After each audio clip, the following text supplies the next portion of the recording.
Assalamualaikum warahmatullahi wabarakatuh.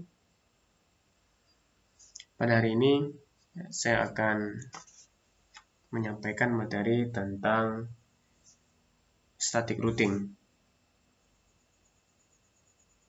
Nah, sebelumnya kita sudah belajar tentang basic konfigurasi router dan akses telnet dan SSH. Nah, sebelum kita masuk ke langkah-langkah bagaimana cara melakukan konfigurasi routing statik, ya, pastikan teman-teman yang mengikuti materi ini pastikan sesuai dengan topologi seperti ini dan pastikan semua router dan PC sudah disetting IP address-nya, sudah diset IP address-nya sesuai dengan tabel addressing yang sudah saya letakkan di sini. Nah, setelah kita yakin IP yang kita set, maka barulah kita melakukan routing statik. Nah, pada dasarnya secara default bahwa router itu hanya mengetahui network yang terhubung langsung dengan dirinya. Contoh di HRI router 2 bahwa network yang terhubung langsung dengannya adalah 4.0 dan 2.1. Nah, sehingga kalau kita coba untuk melakukan testing dari PC1 melakukan ping ke router, maka dia akan langsung terhubung. Nah, bagaimana ketika dia akan melakukan komunikasi dengan network yang tidak terhubung langsung dengan dirinya? Contoh, PC1 ke PC3. Nah, ini akan gagal. Karena di hari router 2 dan hari router 1 belum memiliki routing table yang sudah diset. Nah, agar antara PC1 dan PC3 bisa berkomunikasi, maka harus kita membutuhkan routing protokol. Nah, bisa dikonfigurasi secara statik maupun secara dinamis. Nah, pada kesempatan ini kita akan belajar melakukan konfigurasi routing secara statik. Nah, apa guna routing? Ya. Nah, routing itu adalah forward paket dari satu network ke network lainnya dengan memilih jalur yang terbaik dari routing. Nah, ini routing ya. Kemudian dengan routing memungkinkan dua network, ya kita ada 5 network ya, 1, 2, 3, 4, 5, 2 atau lebih ya, network dapat berkomunikasi dengan network lainnya. Nah, jadi kemudian routing table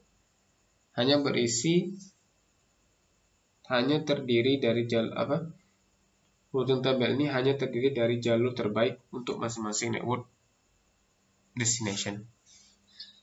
Nah, untuk melakukan konfigurasi routing statik, bahwa routing statik ini dikonfigurasi secara manual. Maka semakin banyaknya router, terdiri dari lebih dari misalnya 100, 1000, dan bahkan belasan ribu. Nah, ini sangat tidak memungkinkan kita untuk melakukan routing statik, karena secara default routing statik itu adalah user yang melakukannya. Nah, untuk melakukan routing statik, ya kita membutuhkan informasi network destination-nya. Ya, kalau kita tidak mengetahui informasi network destination, maka routingnya tidak akan berjalan.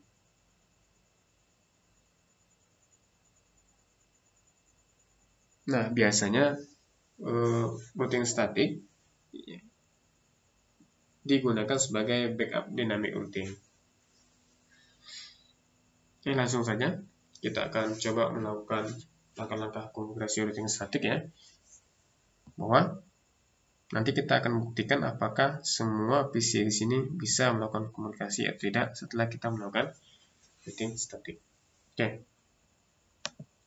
Kita akan mulai melakukan konfigurasi routing statik dari HRI router 1. Di HRI router 1, network yang tidak terhubung langsung dengan dirinya adalah 4.0 dan 4.8. Berarti akan ada dua tabel routing. Nah, untuk melakukan routing, kita harus masuk ke dalam konfigurasi terminal. Perintahnya adalah IP route. Kita destination adalah 192.168.4.0, dan masnya 255, 248. 248 itu dapat dari prefix S29. Kemudian selanjutnya kita membutuhkan next hop. Next hop itu adalah jalur di mana paket itu lewat, ya, jalur di mana paket yang akan dikirim itu lewat.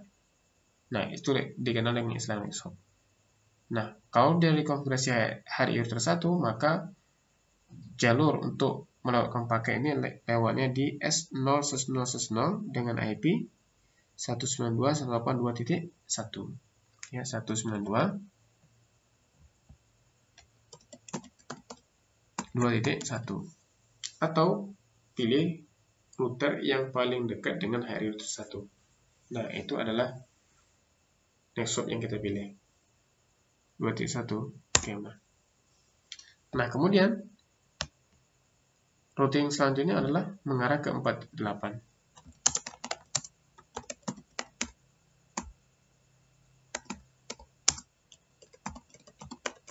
248.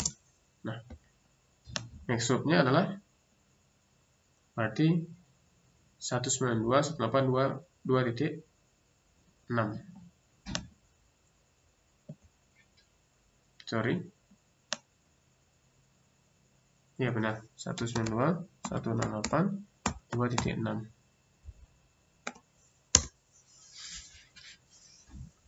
Setelah kita selesai melakukan konversi routing statik di HRI router 1, maka kita juga harus melakukan routing statik ke dua router yang ada. Nah, kita akan coba ke HRI router 2. Nah, network yang tidak terhubung langsung dengan HRI router 2 adalah 4.16, 2.4, dan 4.8. Maka akan ada 3 tabel routing yang harus kita konfigurasi. Pertama, kita akan coba ke 4.16,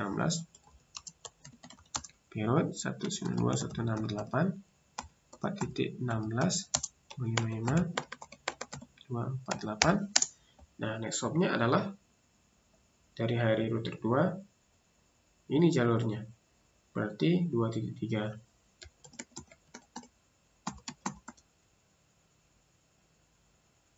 Sorry, 2.2 ya. 2.2. Kemudian sini ya. Yang ini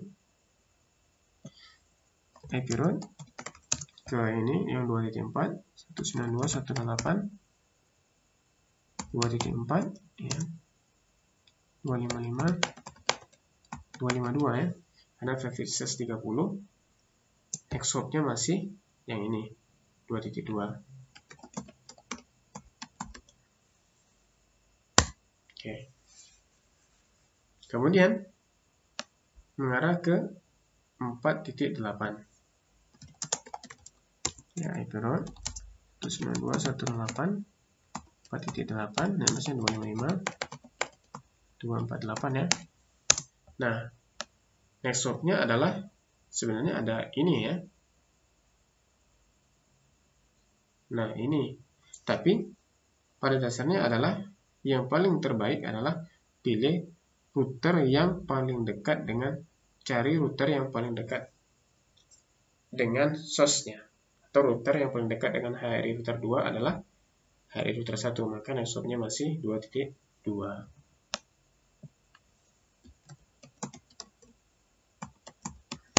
Oke.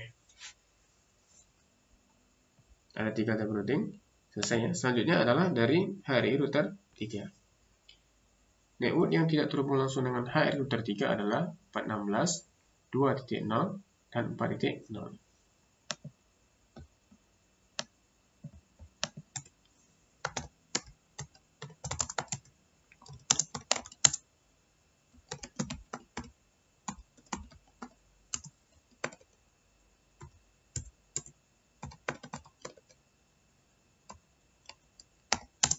Nah, Dari sini, networknya adalah di sini. Di 2.5 ya. Kemudian mengarah ke network yang di sini. 0, 255.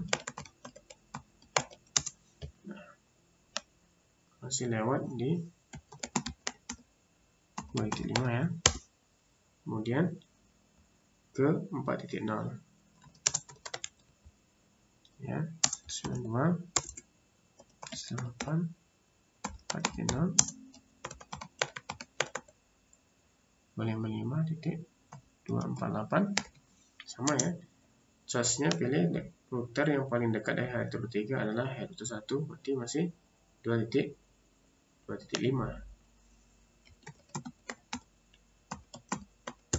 Oke. Nah, setelah kita selesai melakukan konfigurasi routing statik, maka kita akan melihat routing table yang ada di ketiga router tersebut. Pertama kita cek high router 1. Di high router 1 ada dua routing table, 4.0 dan 4.8. Ini nanti akan ditandai dengan tanda S, menandakan bahwa dia adalah routing statik. Nah, perintahnya untuk exit dulu, show IP route. Nah, kita bisa lihat ya. Kita bisa lihat ada dua tanda S di sini. Nah, saya akan coba jelaskan maksud dari routing table tersebut. Ya. Pertama adalah routing tipe. Di sini kita bisa lihat routing tipe. Ada C, ya, ada L, ada S, ya. Nah, kalau C itu berarti untuk directly connected network. Ya, berarti C-nya ada di hari router 1 ada 3. Artinya ada 3 network yang terhubung langsung dengan hari router 1. Pertama adalah 2.0 sini. Kemudian 2.4 ya. Kemudian adalah 4.16. Itu C.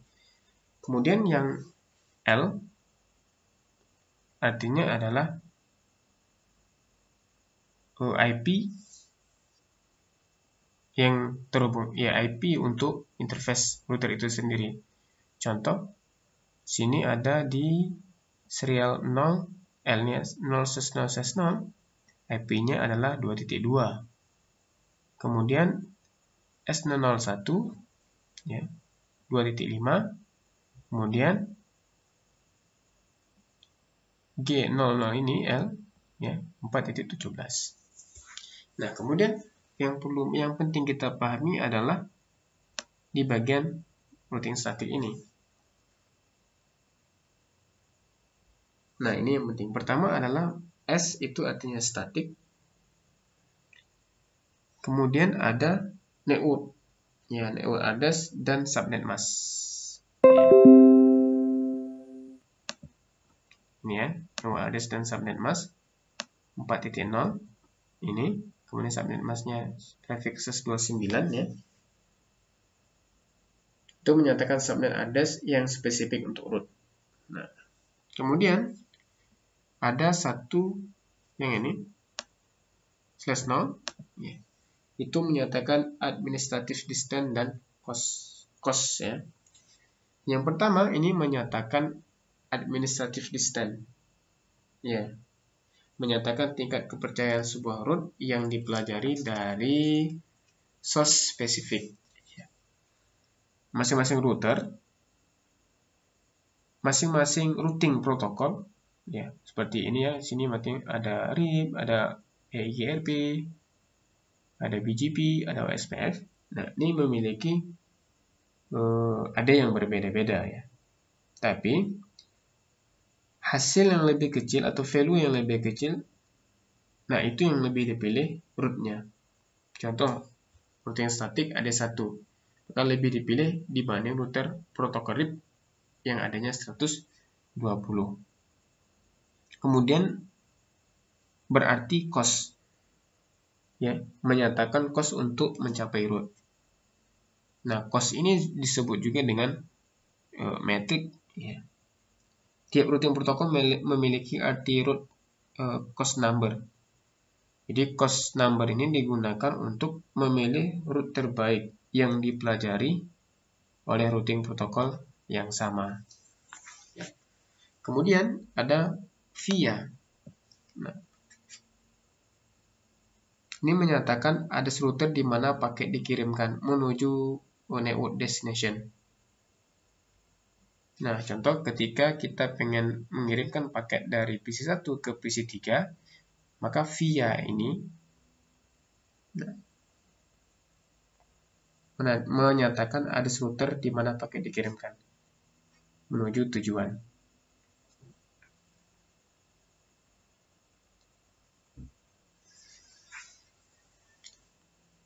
Nah, selanjutnya kita akan lihat routing table di HRI router 2. Seharusnya ada 3 ya. Kita exit.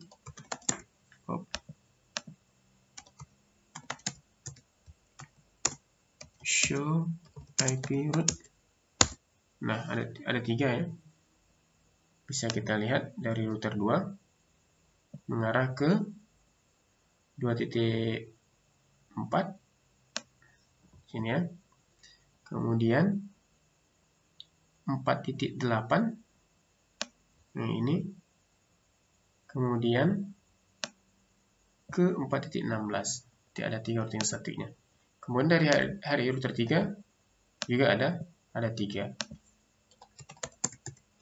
Show IP route. Nah, pertama ke 2.0 ya, dari router 3 2.0. Kemudian 4.0, kemudian 4.16. Nah, dari routing table kita juga bisa melakukan troubleshoot.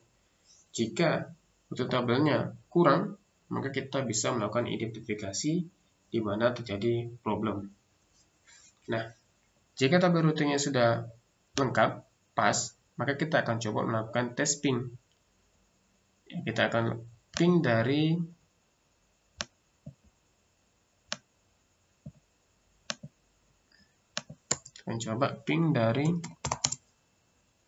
PC1 ke PC2, berarti 192.168.4.22. Oh, sorry.